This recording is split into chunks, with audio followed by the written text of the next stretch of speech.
our press secretary, gave alternative facts to that. My goal in this deposition was to be truthful, but not particularly helpful. Welcome to UnSpun, the podcast that makes you better at finding the truth. The way people get news is changing. It used to be that there were many reporters who would research stories and write articles, but now politicians and famous people share information directly with you on social media and the internet. That means you find out things fast, but it's up to you to make sure the information's actually accurate. And newsmakers don't always do their part. The temptation to manipulate information is strong. They bend the truth to deceive so that they can avoid accountability, so that they can advance their agendas. When you recognize these agendas, you can sometimes find out what's real. And we're at a crossroads where anyone can share anything online, so it's important to sharpen your critical thinking skills. Finding that deception before it goes viral is pretty much a survival skill now, and we're going to do it together. Let's get unspun.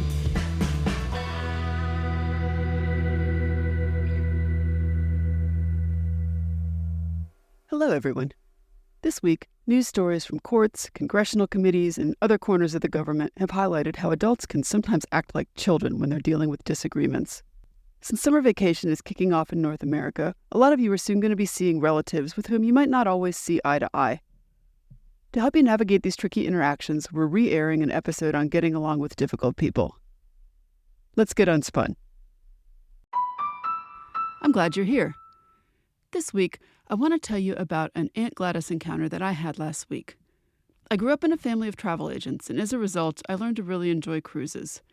It's a vacation that doesn't really require a lot of thinking, and I love that, because thinking and planning is pretty much the entire rest of my life. But anyway, last week, the Hubs, my kids, my dad, and I all went on a cruise to Mexico. And on one of the days when we were at sea, we decided to have lunch in the seated restaurant. And when you do this for lunch, our group got seated with a couple that we didn't know. Now, usually I see this as a chance to kind of work out those small talk muscles, and it's interesting to meet people who have a life really different from mine. And this couple, like a lot that you'll find on cruises from Florida, were retired, and they had migrated to the Sunshine State from New York. They had the accent that I grew up with in New England, and he had worked in the media, which is always interesting to me. We can call them Marv and Gladys. Marv didn't get to talk that much. So how do you make small talk with a stranger on a cruise? Well, you talk about cruises first, and for Marv and Gladys, like for us, it was the first cruise since the pandemic. Gladys opined that she had been cautious of not wanting to get sick, and then she added that she was not getting any more vaccines because you don't know what they put in them. After all, Big Pharma wants to do is make money. I suppose I could have pointed out her bad logic. It's not a given that making money means that vaccines don't work or will hurt you, and for the record, I'm a big fan of vaccination myself. But I didn't. Instead, I put to use one of my favorite quotes from The Art of War by Chinese philosopher Sun Tzu. If you know the enemy and know yourself, your victory will not stand in doubt. Now, we talked a few episodes ago about how making people feel dumb or presenting them with information that isn't what they already believe probably is not going to make them change their minds. So, changing their mind isn't really a useful goal. And honestly, it's probably just going to make me frustrated. So Sun Tzu says in that quote, and in a bunch more in The Art of War, that you need to start by understanding your enemy. He says that in that way, quote, the opportunity of defeating the enemy is provided by the enemy himself. So, practically speaking, I don't have a whole lot of incentive to try to challenge someone I don't even know in the hopes of making a world a better place or whatever. And your mileage may vary on this, but for me, there's a personal reason as well. I feel like even if people have some ideas I may not agree with, or maybe even do some things I don't like, that doesn't necessarily mean that the whole person is intolerable. There's some clear exceptions to this, of course. I do have some clear boundaries on things that are a no-go.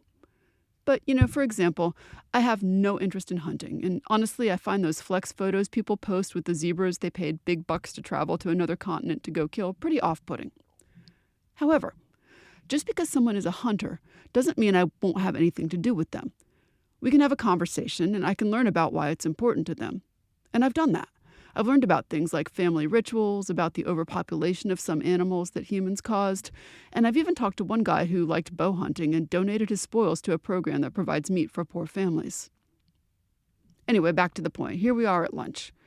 And Gladys, she has a lot of opinions about the cruise we're on. It's too cold everywhere. The food just isn't as good as it used to be. The complaining is getting to be kind of a bummer, so I changed the subject. Where are you from, Gladys? She's from right outside New York City originally, so we mentioned that we had been to New York the last summer. We got to talking about the theater, and she talks about how she and Marv used to be big theater goers. In fact, they saw Hamilton 3 times. Now, of course, the tickets are highway robberies, she tells me. Marv keeps eating his soup, while Gladys tells me that she won't go to New York now because of, quote, all the immigrants. Ruh-roh. I keep biting my tongue, mentioning that I thought some of the history in Hamilton was new to me and wasn't that neat and wasn't that cast talented. The meal continues. We hear about Gladys's teen granddaughter who apparently has a technology addiction like the one you see on the news. Gladys's daughter is having trouble finding something for the granddaughter to do because she's off a week early because she's in private school because you just can't put a kid in public school today. I briefly consider asking exactly why, but I decide I'm probably better off not. I do mention that my kids have gone to great public schools and how much I appreciate those hardworking teachers. Gladys looks a little shocked, but she lets it go. And dessert's here. I ask what kinds of things they do for fun in Florida. Marv volunteers that he does the New York Times crossword every day to keep his mind sharp. Gladys says, I hate the New York Times, but we subscribe so Marv can have his puzzles. Those puzzles are fun, we can agree. We wish Marv and Gladys a happy holiday and my family leaves. And when we're alone, we note that we don't often have conversations with people whose views are so different from ours. But that's okay. It's important to understand how other people think. As Sun Tzu said, remember, the opportunity of defeating the enemy is provided by the enemy himself. And talking with Gladys actually gave me some insight into how she thinks and maybe even some hope. She's down on shots right now, but she's had them in the past. And I'm not the kind of doctor who anybody should be asking for advice on health decisions, but I think her actual physician might be able to persuade her. That attitude on immigration kind of makes me cringe. But the watching of a musical that literally has a song called Immigrants, We Get the Job Done maybe will make Gladys think at some point. Up against the news that she sees that talks about pharma and kids and their phones, it might not win, but maybe it will. And thank you, Marv, and your puzzles. Gladys may say she hates the Times, but she still subscribes and reads it, and that is not nothing. I need to take a quick break, but when I come back, I'll have a few tips from communication studies on how to talk with the Aunt Gladys in your life.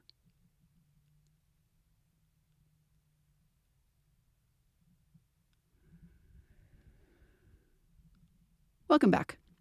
When I was a kid in small-town Connecticut, our town was so small that it was governed by what they called town meeting. If you ever saw Gilmore Girls, they did show this. Basically, there's a selected administrator-type person who we called a selectman in Connecticut, and they moderate a discussion among all the people in town about whatever's going to get done about matters of community interest. Things like police or parks or trash or whatever. And as a kid, all I knew was that my parents went to the high school gym once a month, and you could listen on the radio, and it sounded like grown-ups yelling at each other. This idea of everyone coming and bringing their ideas only works in a place with a small number of people. But it also increases the possibility of hearing everyone's points of view. And these meetings were a model for an early type of constructive listening called a deliberative dialogue. We use these at my work at a university as a way of having constructive conversations with people who may have a lot of different and varied opinions. Having a group do a deliberative dialogue is building on a long history in the U.S. of people talking together about issues. These kinds of public discussions have been happening since the 1600s when there were colonial town meetings. And the idea is that with, careful moderation, regular people can share their opinions in a democratic way. And when we say deliberative dialogue, we mean people with different views sitting down face to face to talk to each other. They're weighing different ideas and perspectives about something they all care about. And in some deliberative dialogues, people start by sharing their own personal experience with the issue. And over time, they look at other angles too. They may end up agreeing, they may not. But the goal is to understand the complicated ins and outs of the problem and for everybody to share their own opinion. And this idea is different from some other ways that people voice ideas. So, for example, public opinion polls and surveys try to capture what most people think about something. But honestly, they're usually just getting reactions in the moment. Maybe they're vague or confused or emotional. At public meetings and hearings, it's often the same vocal local people, leaders and advocates. And that's different from a deliberative dialogue where ideally you get all kinds of community members, including people who don't usually speak up. Instead of responding to expert presentations, people are exchanging their perspectives themselves in a safe space. They're not there just to be heard or to listen, but to kind of think together. And then, in debates, the goal is to win by finding flaws in the other side, countering their points, and proving yourself right. People listen for weaknesses and not for understanding. But in a deliberative dialogue, people listen to each other and find common ground. They use an open mind to try to weigh different views and evaluate their own assumptions. Sometimes they even change their minds. The end goal isn't proving something, but reaching new shared solutions. And some people say that deliberative dialogues lead to better informed opinions, better defined problems, an understanding of a whole different variety of solutions, and sometimes even setting public priorities. You're probably not going to be using a deliberative dialogue at your holiday dinner table, but you can use some of the ideas from them in your conversations with Aunt Gladys or other people in your life. Remember that the conversation is not a debate where folks argue their point. The idea is to really understand the issue, maybe to see what values you share with the person you're talking to. And in a friendly way, you might catch things they're missing and learn about things you might be missing. You can share real-life stories like I did about my kids going to public school, and you can listen to stories from Gladys. It's about folks with different perspectives listening and working together, not just attacking each other's ideas. Your bigger goal is to get that fuller picture of the complicated problem, not just to argue that one side is right. Because even if you are right, you still need to understand what the other person is talking about. So how do you do this? One thing that can be interesting to try is what we'd call perspective taking. It's basically considering an issue from someone else's point of view. So for example, thinking, why would Aunt Gladys have such a bias against public schools? Dr. David Livermore is an international communication expert, and he has a list of questions you can ask yourself to think about your own ability to perspective take. Here are some of them. If you were giving someone directions to a restaurant, would you change the way that you explain the directions based on whether the person is from out of town or a local? If you're telling a story, do you tell it differently based on the audience? For example, would you give more details for some people? Would you eliminate some references to things people wouldn't know about or would know about? If you're providing instructions on how to do something, do you pay attention to how much the other people already know about the task? Do you over-explain even though they provide cues that they understand? Or do you use terms that leave them confused? If someone asks where you live, would you give the same response to someone from the other side of the world as you would to someone from your own region? Would you say Grand Rapids, Michigan versus in the central part of the U.S. near Chicago? For a little more advanced perspective taking, you could maybe identify an issue you feel strongly about, like climate change or politics. To what degree could you offer a coherent argument that represents the opposite of your perspective? Before you can start perspective taking, though, you have to find out more about other people's perspectives in the first place. So here are 3 tips for how to talk to people that you disagree with. Tip 1 is to avoid leading questions. A leading question is one that has the right answer embedded right in the question. Here's an example. A leading question might be, with all the religious conflicts in the world, don't you think it would be better if everyone just stopped believing in religion altogether? This question assumes that all religions are inherently harmful and ignores any positive role that religion could play in someone's life or in their community. It also dismisses the possibility that different faiths could peacefully coexist. When you ask a question this way of a person who is religious, they're really likely to feel attacked just because of the way you worded the question. So here's a way to ask that question more neutrally. I'm curious to learn more about different religious perspectives. Can you tell me about the role religion plays in your life? Remember that the goal of asking questions is to gain understanding and to learn from others, not to manipulate their opinions or force them to agree with you. If you can phrase your questions in a neutral and open-ended way, you can encourage a more productive and respectful conversation. Tip 2 is to ask questions that are open-ended. So these are questions that don't have just a fixed set of answers but require some nuance. Here's an example of a closed-ended question. Are you a Democrat or a Republican? When you ask this question, you're giving the person you're talking to a very limited set of potential responses. And there's not much of a chance to learn about their actual views with that kind of one-word answer. But even worse than that, there's a real danger here, because you might fill in your own idea of what Democrats believe or what Republicans believe and assume that the person you're talking to believes these things based on just that one word. So maybe, for example, they're a Democrat because they want to promote gender and racial equality, but they also live in a rural area and love hunting and support Second Amendment rights. Or maybe they're a Republican because they believe in small government, but they live in a city and they believe in gun control. With such a limited question, you miss a lot of chances to learn about what the person actually thinks. So a better question would be, what issues are most important to you in the current political climate? Or, what do you think about the size of government? Tip 3 is to listen and to follow up, and this is what we call active listening. Active listening is a way of communicating that goes beyond simply hearing the words that someone says to engage with the speaker, trying to understand not just what they say, but also the emotions, the experiences, and the values behind why they said it. Here's an example of how active listening might play out with someone who believes vaccines are a good idea. Someone says, "I wouldn't dream of not vaccinating my kids. Vaccines are one of the greatest achievements of modern medicine." As an active listener, you could show how you are interested in paying attention by saying, "That's interesting. Can you tell me more about why you feel so strongly about vaccinations?" You could also choose to ask a clarifying question like, "Oh, have you had any personal experiences that solidified your belief in vaccines?" You could try to paraphrase to make sure that you're understanding them by saying something like, "So it sounds like you believe that vaccines are essential because they prevent serious illnesses."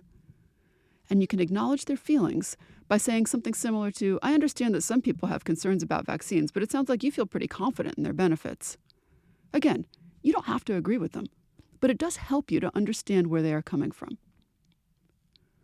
So wrapping up this episode, think of it this way.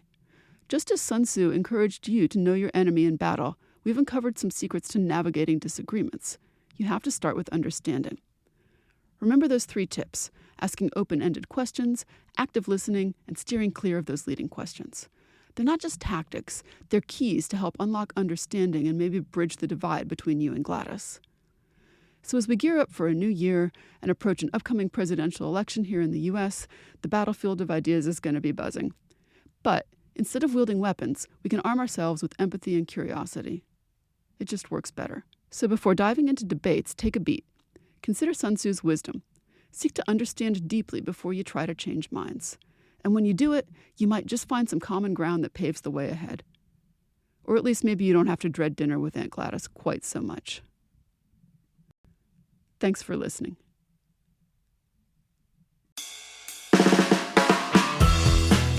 Thanks for getting Unspun with me this week. Unspun is a production of me, Amanda Sturgill, and is a proud member of the MSW Media family of podcasts. Send me your thoughts and ideas about trickery in the news on Gmail at theunspunpodcast@gmail.com. I even write back. And find this episode's show notes and more information at theunspunpodcast.substack.com. Want to learn more and get smarter? Check out my book, Detecting Deception: Tools to Fight Fake News, which is available on Amazon or your favorite online bookseller. And until next time, stay sharp, everyone.